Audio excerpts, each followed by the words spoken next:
নমস্কাৰ আপোনালোক সকলোকে স্মাৰ্ট ইন এছএমৰ নতুন এটা ভিডিঅ'লৈ স্বাগতম জনাইছোঁ। চ' আমি আলোচনা কৰি আছোঁ জিএনএম নাৰ্ছিং এণ্ট্ৰেন্স এক্সামৰ কাৰণে ইম্পৰ্টেণ্ট কুৱেশ্যন এনচাৰ। গতিকে ভিডিঅ'টো স্কিপ নকৰাকৈ প্ৰথমৰ পৰা শেষলৈ চাই যাব। লগতে ভিডিঅ'টোৰ আৰম্ভণিতে আপোনালোকক আমি এইখন গাইডবুক ৰেকমেণ্ড কৰিব বিচাৰিছোঁ, কিয়নো পৰীক্ষালৈ মাজত মাত্ৰ 45 দিন সময় আছে।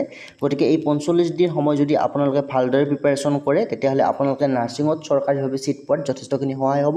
চ' এইখন গাইডবুকত আপোনালোকে চিলেবাছ অনুসৰি ইংলিছ, ছায়েন্স, মেথমেটিক্স তিনিওটা বিষয়ৰ কুৱেশ্যন এনচাৰ লাভ কৰিব। গতিকে আপোনালোক যিসকলে নাৰ্ছ হোৱাৰ সপোন মনত পুহি ৰাখিছে, গতিকে এণ্ট্ৰেন্স এক্সামত আপোনালোকে খুব ভাল ফল প্ৰদৰ্শন কৰিব লাগিব, তেতিয়াহে আপোনালোকে নাৰ্ছিঙত ছিট লাভ কৰিব চৰকাৰীভাৱে। গতিকে আপোনালোকে এইখন গাইডবুকৰ জৰিয়তে খুব ভালদৰে প্ৰিপাৰেশ্যন কৰিব পাৰিব। এইখন গাইডবুকৰ পৰা যোৱা বৰ্ষত 80%তকৈও অধিক কুৱেশ্যন এনচাৰ কমন আহিছে। গতিকে আপোনালোকে নিৰ্ভয়ে এইখন গাইডবুকৰ পৰা খুব ভালদৰে প্ৰেক্টিছ কৰিব পাৰিব। যিসকলে এতিয়াও ডাউনলোড কৰি লোৱা নাই, ডাউনলোড কৰি ল'ব পাৰিব। লিংক এই ভিডিঅ'টোৰ তলত ডেছক্ৰিপশ্যন বক্সত দিয়া আছে। যিসকলে ডাউনলোড কৰা নাই, সেই লিংকত ক্লিক কৰি আপোনালোকে ডাউনলোড কৰি মোবাইলতে পঢ়িব পাৰিব, অসমীয়াতে পঢ়িব পাৰিব। গতিকে এইখন গাইডবুকৰ জৰিয়তে আপোনালোকে নাৰ্ছত ছিট লোৱাত যথেষ্টখিনি সহায় হ'ব। ডাউনলোড কৰি ল'ব পাৰিব। চ' বেছি পলম নকৰি ভিডিঅ'টো আৰম্ভ কৰিছোঁ। কি বস্তুত কলেষ্ট্ৰল নাথাকে? মাংস, কণী, মাখন, ফল। তো ইয়াৰে কোনবিধ বস্তুত কলেষ্ট্ৰল নাথাকে? তো ইয়াৰ শুদ্ধ উত্তৰ অপশ্যন ডি হ'ব। ফল-মূলত কলেষ্ট্ৰল নাথাকে। মাংস, কণী, মাখনত কলেষ্ট্ৰল থাকে আৰু ফল-মূলত কলেষ্ট্ৰল নাথাকে। নেক্সট কুৱেশ্যন দিয়া আছে, তলত দিয়া কোনবিধ মানুহৰ দেহৰ শক্তিৰ উৎস? চ' অপশ্যন এত আছে ডি প্লাছ গ্লুক'জ, অপশ্যন বিত আছে এল মাইনাছ ফ্ৰুক্ট'জ, অপশ্যন ডিত আছে ডি প্লাছ গ্লেক্ট'জ, অপশ্যন ডিত আছে ডি মাইনাছ ৰিবজ। ইয়াৰে কোনবিধ মানুহৰ দেহৰ শক্তিৰ উৎস হয়? তো ইয়াৰ অপশ্যন এ হ'ব কাৰেক্ট এনচাৰ। কুৱেশ্যনটো ইম্পৰ্টেণ্ট হয়, মন কৰিবা। তলৰ কোনবিধ মানুহৰ শক্তিৰ দেহৰ উৎস হয়? শক্তিৰ দেহৰ উৎস হৈছে option A D plus glucose. D plus glucose হৈছে মানুহৰ দেহৰ শক্তিৰ উৎস। তাৰ পিছৰ কুৱেশ্যন দিয়া আছে, তলৰ কোনবিধ খাদ্য ভিটামিন এৰ উৎস? অৰ্থাৎ কোনবিধ খাদ্যত ভিটামিন এ থাকে? কমলাটেঙা, দাইলজাতীয় শস্য, কল, সেউজীয়া শাক পাচলি।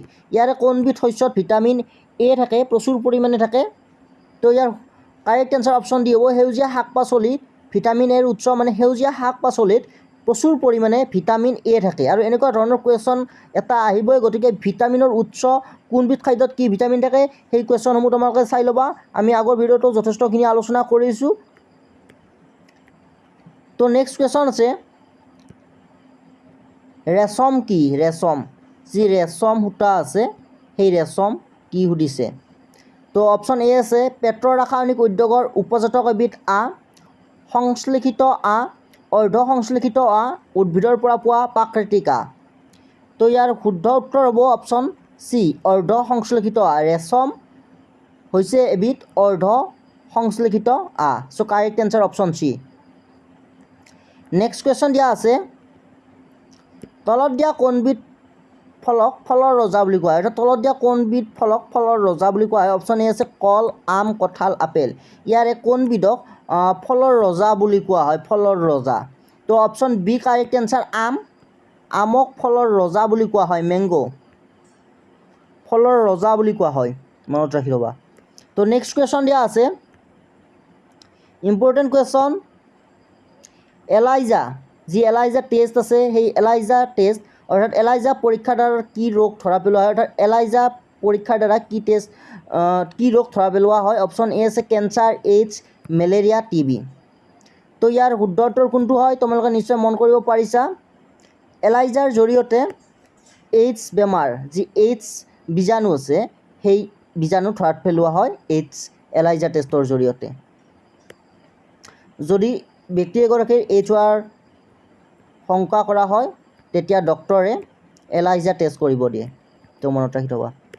নেক্সট কুৱেশ্যন দিয়া আছে, শ্বেতসাৰ কি?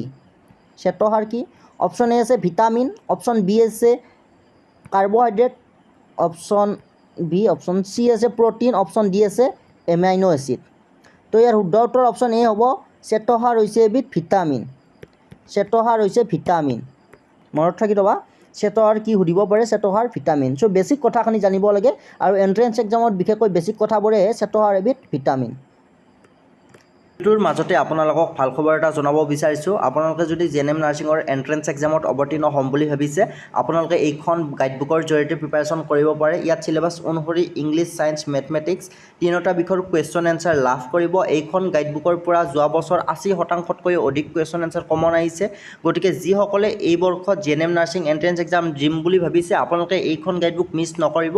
আপোনালোকে এইখন গাইডবুকৰ জৰিয়তে খুব ভাল এটা প্ৰিপাৰেশ্যন কৰিব পাৰিব। ডাউনলোড লিংক এই ভিডিঅ'টোৰ তলত ডেছক্ৰিপশ্যন বক্সত দিয়া আছে আৰু অসমীয়াতে পঢ়িব পাৰিব, মোবাইলতে পঢ়িব পাৰিব। যিসকলে এতিয়াও ডাউনলোড কৰি লোৱা নাই, জিএনএম নাৰ্ছিং এণ্ট্ৰেন্স এক্সামত অৱতীৰ্ণ হ'ম বুলি ভাবিছে, আপোনালোকে অতি শীঘ্ৰে এইখন গাইডবুকৰ জৰিয়তে প্ৰিপাৰেশ্যন কৰিব পাৰিব। ডাউনলোড লিংক ভিডিঅ'টোৰ তলত ডেছক্ৰিপশ্যন বক্সত দিয়া আছে। ধন্যবাদ।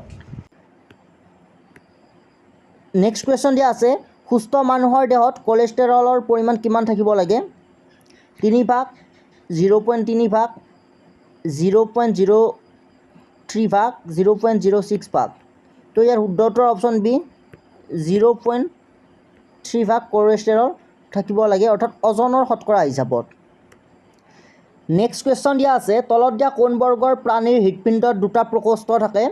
চ' অপশ্যন এ আছে উভচৰ, বি আছে স্তন্যপায়ী, চি আছে পক্ষী, ডি আছে মৎস্য। চ' অপশ্যন কেইটা কেতিয়াবা অলপ উল্টা পাল্টা হৈ যায়, এইটো লৈ কনফিউজ নহ'বা, একো কথা নাই। চ' উভচৰ, স্তন্যপায়ী, পক্ষী, মৎস্য, ইয়াৰে কোনটো বৰ্গৰ প্ৰাণীৰ হৃদপিণ্ডত প্ৰকোষ্ঠ থাকে সুধিছে? দুটা প্ৰকোষ্ঠ থাকে। তো মৎস্যবৰ্গৰ প্ৰাণীৰ দেহত হৃদপিণ্ডত দুটা প্ৰকোষ্ঠ থাকে। নেক্সট কুৱেশ্যন দিয়া আছে, মানুহৰ দেহৰ কোনটো অংশত WBC গঠন হয়? অপশ্যন এ আছে যকৃত, অপশ্যন বি আছে বালগ্ৰন্থি, অপশ্যন চি আছে হৃদপিণ্ড আৰু অপশ্যন ডি আছে স্প্লেন প্লীহা। ইয়াৰে কোনটো অংশত WBC white blood cell WBC মানুহৰ দেহৰ কোনটো অংশত গঠন হয়? তো ইয়াৰ শুদ্ধ অপশ্যন হ'ব অপশ্যন ডি, স্প্লেন প্লীহাত WBC গঠন হয়, অৰ্থাৎ মনত ৰাখি থ'বা। চ' মেডিকেল ৰিলেটেড কুৱেশ্যনবোৰ বেছিকৈ আহিব। WBC স্প্লেন প্লীহাত গঠন হয়। নেক্সট কুৱেশ্যন চাবা, কোনটো অংগ দুৰ্বল হ'লে জণ্ডিছ হয়? অপশ্যন এ আছে হৃদপিণ্ড, বি আছে অগ্নাশয়, অপশ্যন চি আছে যকৃত, অপশ্যন ডি আছে হাওঁফাওঁ। ইয়াৰে কোনটো অংগ দুৰ্বল হ'লে জণ্ডিছ হয় দেহত? চ' আমি নিশ্চয় জানো লিভাৰৰ প্ৰব্লেম যেতিয়া হয় তেতিয়া জণ্ডিছ হয়, বিলিৰুবিনটো যেতিয়া হাই হৈ যায় তেতিয়া জণ্ডিছ হয়। তো ইয়াৰে লিভাৰ যেতিয়া দুৰ্বল হ'ব তেতিয়া জণ্ডিছ হ'ব। অৰ্থাৎ বা কুৱেশ্যনটো আন ধৰণে সুধিব পাৰে, কোনটো অংগত জণ্ডিছ হয়? লিভাৰত হয়, যকৃতত হয়। তো নেক্সট কুৱেশ্যন দিয়া আছে, এণ্টামিবা হিষ্টলাইটিকা কি? ভাইৰাছ, বেক্টেৰিয়া, আদ্য প্ৰাণী এটাও নহয়। চ' এণ্টামিবা হিষ্টলাইটিকা কি? ভাইৰাছ নে বেক্টেৰিয়া নে আদ্য প্ৰাণী? তো ইয়াৰ শুদ্ধ উত্তৰ হ'ব অপশ্যন চি, আদ্য প্ৰাণী। আৰু এণ্টামিবা হিষ্টলাইটিকা এটা আদ্য প্ৰাণী, মনত ৰাখি থ'বা। চ' নেক্সট কুৱেশ্যন দিয়া আছে, কপাহৰ আহত কি থাকে? অপশ্যন এ আছে চৰ্বি, বি আছে চেলুলছ, চি আছে চেলুলছ, দুটাই চেলুলছ আছে, এটা প্ৰটিন হ'ব লাগিছিল এইটো, আৰু ডি আছে এটাও নহয়। তো ইয়াৰ শুদ্ধ উত্তৰ অপশ্যন বি হ'ব চেলুলছ। কপাহৰ আহত কি থাকে? কপাহৰ আহত চেলুলছ থাকে, মনত ৰাখি থ'বা। কপাহৰ আহত থাকে চেলুলছ। তো আজিৰ এই ভিডিঅ'ত আমি এইকেইটা ইম্পৰ্টেণ্ট কুৱেশ্যন আলোচনা কৰিলোঁ। তো আমি তোমালোকৰ কাৰণে যি MCQ প্ৰস্তুত কৰি ৰাখিছিলোঁ, প্ৰায় 250 MCQ আমি প্ৰস্তুত কৰি ৰাখিছোঁ। বেছিভাগ আমি আলোচনা কৰিলোঁ আৰু কেইটামান পাৰ্ট পাবা। তাৰপিছত আমি ক্লাছ 10ৰ যিখন NCERTৰ বুক আছে, ক্লাছ 10ৰ ছায়েন্সৰ যি NCERTৰ বুক আছে, সেই বুকৰ পৰা আমি কুৱেশ্যন এনচাৰ আলোচনা কৰিম। তো আজিৰ এই ভিডিঅ'টো আমি এইখিনিতে শেষ কৰিছোঁ। ধন্যবাদ।